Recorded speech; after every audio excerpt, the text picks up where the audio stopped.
I decided to visit my wife at her job as a CEO. At the entrance, there was a sign that said authorized personnel only. When I told the guard I was the CEO's husband, he laughed and said, "Sir, I see her husband every day.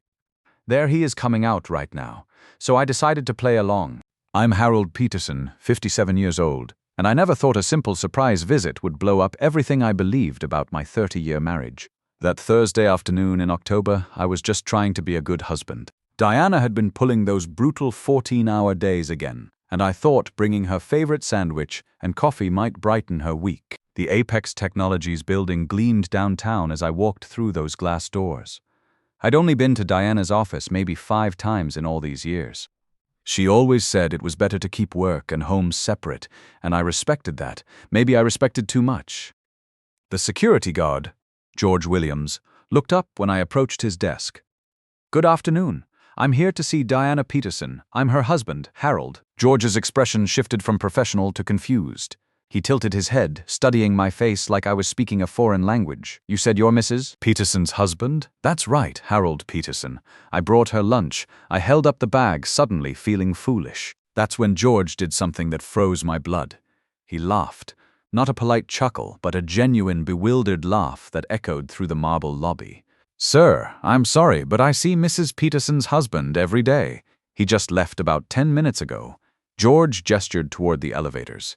"There he is, now coming back." I turned and watched a tall man in an expensive suit stride through the lobby. Mid-40s, dark hair, the kind of confident bearing that screamed success. He nodded to George with familiar ease. "Afternoon, George." Diana asked me to grab those files from the car. "No problem, Mr. Martinez. She's in her office." Victor Martinez. I knew that name from Diana's work stories, her VP of Business Development who joined 3 years ago, always mentioned in professional context. Victor this, Victor that, always business. My hands went numb around the coffee cup. George was looking between Victor and me now, genuine confusion on his face. "I'm sorry, sir, but are you sure you're Mrs. Peterson's husband? Because Mr. Martinez here is married to her." Married to her, present tense. Not claims to be, not thinks he is, but a simple fact that shattered my reality. Victor paused, his attention drawn to our conversation. When his eyes met mine, I saw recognition flicker across his face. He knew exactly who I was. "Is there a problem here?" Victor's voice was smooth, controlled. Something cold passed through my mind. Every instinct screamed to explode, to demand answers. But 30 years of handling difficult financial situations in my accounting practice told me to stay calm and gather information first. "Oh, you must be Victor," I said, forcing my voice steady. "Diana's mentioned you. I'm Harold, a family friend, just dropping off some documents. The lie bought me time." Victor's shoulders relaxed slightly, but his eyes stayed watchful. "Ah yes, Diana's mentioned you too. She's in meetings most of the afternoon, but I can make sure she gets whatever you brought." I handed over the coffee and sandwich, my movements mechanical. "Just tell her Harold stopped by." "Of course." Victor's smile was perfectly professional, as if we hadn't just had the most surreal conversation of my life. I walked to my car in a daze. 30 years of marriage, 30 years of sharing everything, building a life together, believing I knew this woman completely. My phone buzzed with a text from Diana. "Running late again tonight. Don't wait up. Love you. Love you." Words that once brought comfort now felt like another lie in what was apparently an elaborate deception. I drove home through familiar streets that suddenly felt foreign. Inside our house, the silence felt different, not comfortable quiet, but hollow emptiness. I made tea and sat at the kitchen table, my accountant's mind automatically starting to analyze what I'd witnessed. There was only one explanation that fit, and it wasn't one I was ready to accept. Diana came home at 9:30, just like always. Her heels clicked on the hardwood keys, jingled as she set them down. Normal sounds of a normal evening, except nothing was normal anymore. "Harold, I'm home." Her voice carried that familiar, tired warmth. She appeared in the kitchen doorway, looking every inch the successful CEO in her navy suit, blonde hair still perfect despite her long day. "How was your day?" I asked automatically. She sighed, loosening her jacket, exhausting, back-to-back meetings all afternoon. "I brought you coffee today, to your office." Diana paused mid-reach for a glass. For just a second, something shifted in her expression. Then she smiled. "You did? I didn't get any coffee." I gave it to Victor to pass along. Another pause, so brief I might have imagined it. Oh, Victor mentioned someone stopped by. I had meetings all afternoon, so I probably missed it. That was sweet of you. I watched her pour wine, noting how her hands stayed perfectly steady. Either she was telling the truth, or she was the most accomplished liar I'd ever met. After 30 years of marriage, I was terrified to discover which. The rest of the evening passed like a surreal play. We watched news, discussed weekend plans, went through our usual routine. But underneath, a terrible awareness pulsed like a second heartbeat. As Diana slept beside me, I stared at the ceiling and wondered how many other lies I'd been living with. How many times had she come home from being Victor's wife, only to slip back into being mine? The next morning, I called my office and told my assistant I'd be working from home. For the first time in my 25-year practice, I couldn't concentrate on tax returns and financial statements. Instead, I did something I'd never done before. I went through Diana's things. I started with her home office, applying the same methodical approach I used for complex audits. The drawers revealed normal work papers, nothing suspicious at first glance, but then I found something that made my stomach drop: a restaurant receipt from Bellacourt, the Italian place where I'd proposed 17 years ago, dated 6 weeks ago for 2 people, $127.50. I remembered that night clearly. Diana had told me she was having dinner with a female client from Seattle. We'd talked on the phone around 9:30. She'd sounded relaxed, describing her productive client meeting. But this wasn't a business dinner receipt. No alcohol charges for client entertainment, just 2 entrees and a bottle of wine. The kind of intimate dinner I thought was reserved for us. My phone rang, Diana's name on the screen. "Hi, honey, just checking in. You sounded off this morning. Just tired. Didn't sleep well. Maybe take a real break today. You've been working so hard." The caring in her voice made this worse somehow. "Actually, I was thinking about that dinner you had with the Seattle client, the one 6 weeks ago. How did that work out?" A pause. Brief. But I knew Diana's speech patterns after 30 years. She was calculating. "Oh, it didn't pan out. She decided to go with a local firm." "Why do you ask?" "Just curious. You seemed excited about it. Well, you win some, you lose some. I should get back to this board meeting prep. See you tonight." After she hung up, I stared at the receipt. Either she was lying about the client, or she was lying about the dinner. Either way, she was lying. I spent the rest of the afternoon like a forensic accountant in my own life. Credit card statements I'd always trusted Diana to handle showed lunch charges when she'd claimed to brown bag it, gas purchases across town far from her usual routes. A bookstore charge for $47 on a Tuesday when she'd supposedly been in meetings all day.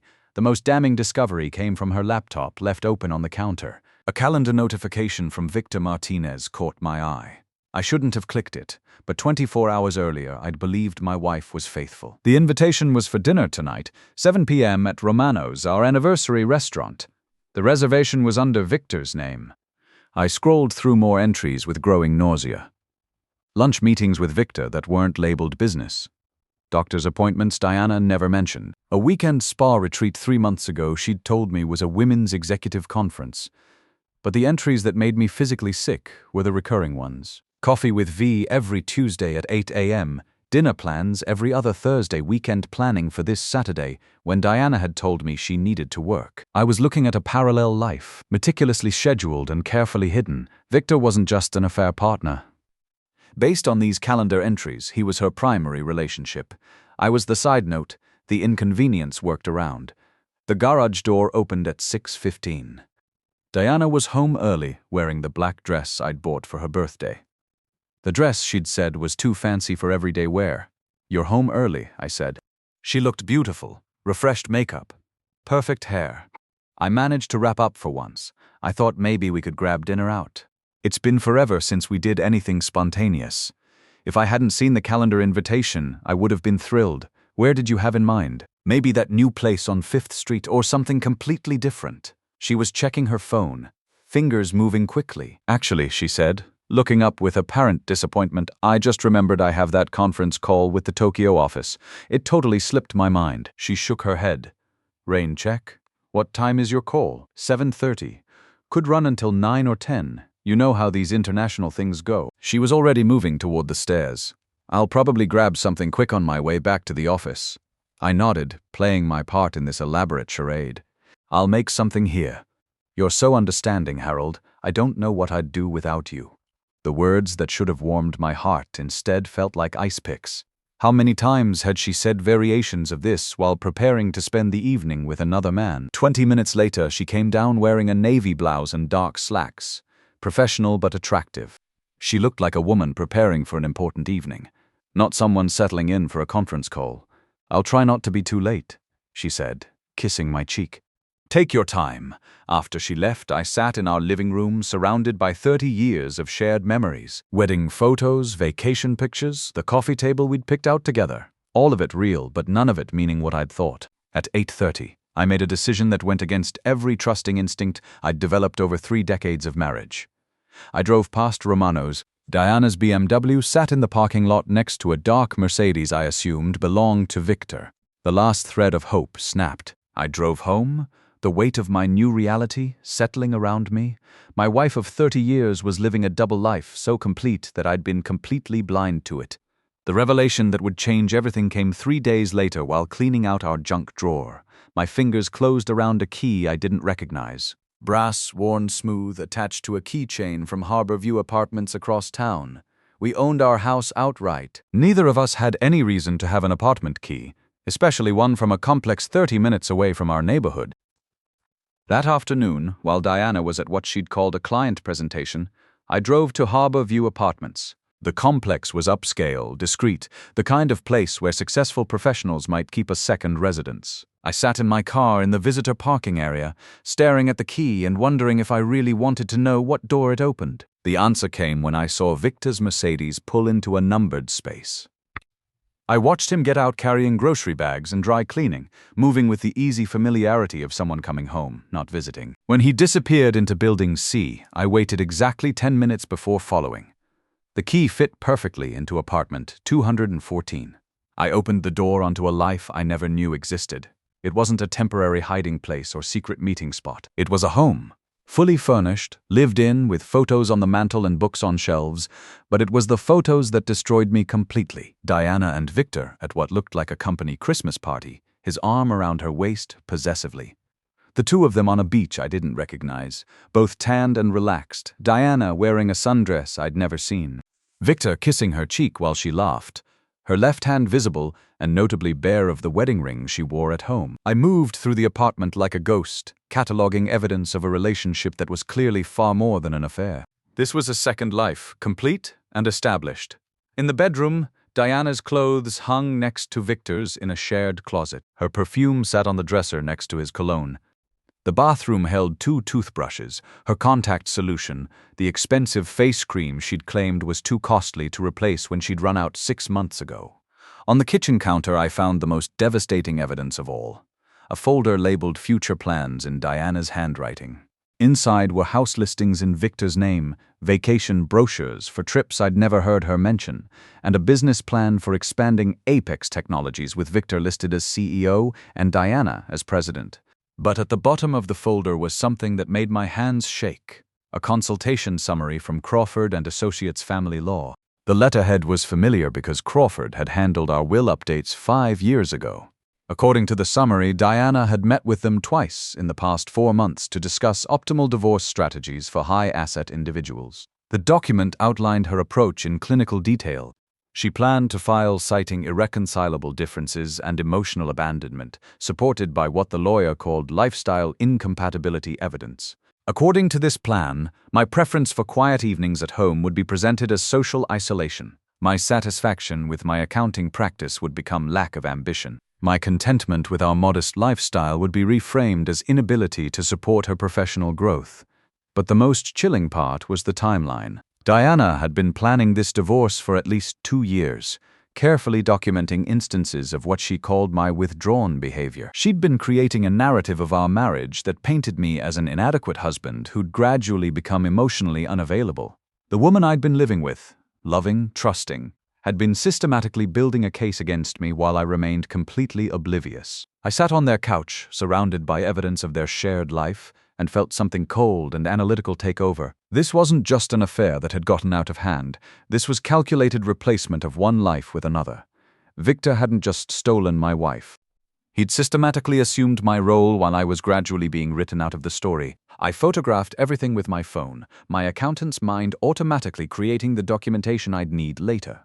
But as I worked, strange calm settled over me. For 3 days, I'd been tormented by uncertainty, by the gap between what I knew and what I suspected. Now I had answers, devastating ones, but clarifying. When I got home, Diana's laptop was open on the kitchen counter again. This time, I didn't hesitate. I opened her email and found correspondence that confirmed everything I'd discovered at the apartment. Messages between Diana and Victor discussing when to make the transition. Communications with her lawyer about preparing Harold for inevitable changes. Even emails to our mutual friends, subtly preparing them for what she called some difficult decisions I'll need to make about my marriage. One email to her sister Sarah, dated just 2 weeks ago, was particularly devastating. Harold's been so distant lately. I think he's going through some kind of midlife crisis, but he won't talk about it. I'm trying to be patient, but I can't sacrifice my own happiness indefinitely. Victor thinks I should consider all my options.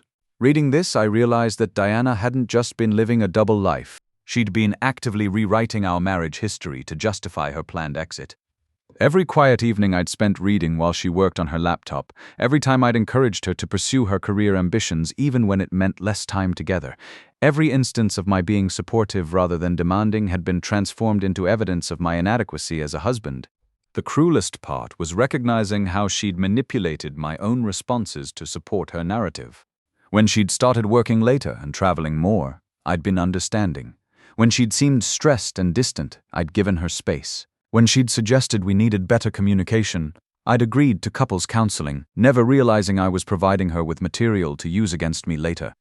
That night, Diana came home at nearly 11, horrid, apologizing for her late evening with client entertainment. She kissed my cheek and asked about my day, the same routine we'd followed for years. But now I could see it for what it was. A performance designed to maintain the status quo until she was ready to execute her exit strategy. How was the client dinner? I asked, testing her reaction. Productive, I think. We're trying to land this big contract, and sometimes these things require extra relationship building. She moved around the kitchen with practiced ease, making herself tea. Victor was there too, of course, since he'll be managing the account if we get it. Victor was there too, of course he was. I wondered if they'd laughed about this conversation later in their shared apartment while planning their shared future. That's good, I said. You and Victor work well together. Diana paused, cup halfway to her lips. We do. He really understands the business side of things. There was something in her voice, a warmth that she used to reserve for talking about me. He's been instrumental in some of our biggest wins lately. Saturday morning, I chose my moment for the confrontation. Diana sat in our kitchen wearing the pale yellow robe I'd bought her 3 Christmases ago, sipping coffee while scrolling through her phone. It was the kind of peaceful domestic scene that had once filled me with contentment. We need to talk, I said, setting the folder of evidence on the table between us. Diana looked up, her expression shifting from casual attention to sharp awareness as she saw the documents. Her coffee mug paused halfway to her lips, and for just a moment I saw something flicker across her face that might have been relief.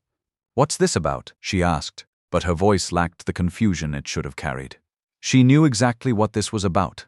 I went to your apartment yesterday, the one at Harborview. I used the key from our junk drawer.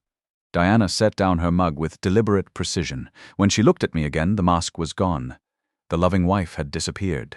In her place sat someone I barely recognized, someone whose eyes held a coldness I'd never seen before. I see. How much do you know? The question hit me like a physical blow.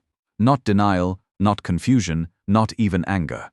Just a practical inquiry about the extent of my discovery. Everything. The apartment, Victor, the divorce planning, all of it.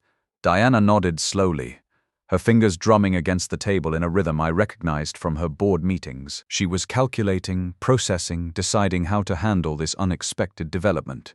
What followed was a conversation that stripped away 30 years of shared illusions. Diana didn't deny anything. Instead, she methodically explained how our marriage had been over for years, how I'd been passive and unambitious, how Victor represented everything I wasn't: dynamic, forward-thinking, worthy of her professional success. So you decided to replace me instead of work with me? I said. I didn't set out to replace you, she said, with that gentle patience she might show a slow student. Victor was everything you're not: ambitious, dynamic, interested in building something bigger than himself. And that justified 2 years of lies. For the first time, Diana showed real emotion, irritation. I wasn't lying. I was protecting you from a reality you weren't ready to face. The circular logic was dizzying. She'd been unfaithful, deceptive, and manipulative, but somehow I was the one being asked to examine my behavior. Monday morning, I sat across from Samuel Crawford, ironically the same lawyer who'd handled our wills 5 years ago. "Samuel, this is one of the most calculated divorce strategies I've seen in 30 years of practice," he said, reviewing my evidence. "But her strategy depends on you being unprepared. You discovering this changes everything." Over the next 2 hours, Sam walked me through my options. While Texas was community property, Diana's adultery and systematic deception could significantly impact asset division. More importantly, her documented manipulation of divorce proceedings could seriously undermine her credibility. But I had more than personal evidence. My forensic accounting skills had uncovered something bigger. While Diana earned $200,000 annually, our joint expenses had exceeded her salary by $60,000 for 3 years running. I'd been subsidizing her lifestyle while she used our savings to fund her secret life with Victor. "This is fraud," Sam said bluntly. "She's used marital assets to fund an adulterous relationship while planning to divorce you." I'd also discovered that Diana had been restructuring Apex Technologies to benefit Victor without proper board approval, violating her fiduciary duties to the company. "This isn't just about your divorce anymore," Sam said. "This could destroy her career." That afternoon, I called Philip Rogers, Apex's board chairman. I'd met Philip at company functions and respected his straightforward approach to business. "Philip, I need to bring something to your attention regarding corporate governance issues at Apex. There appear to be structural changes that may not have been properly authorized."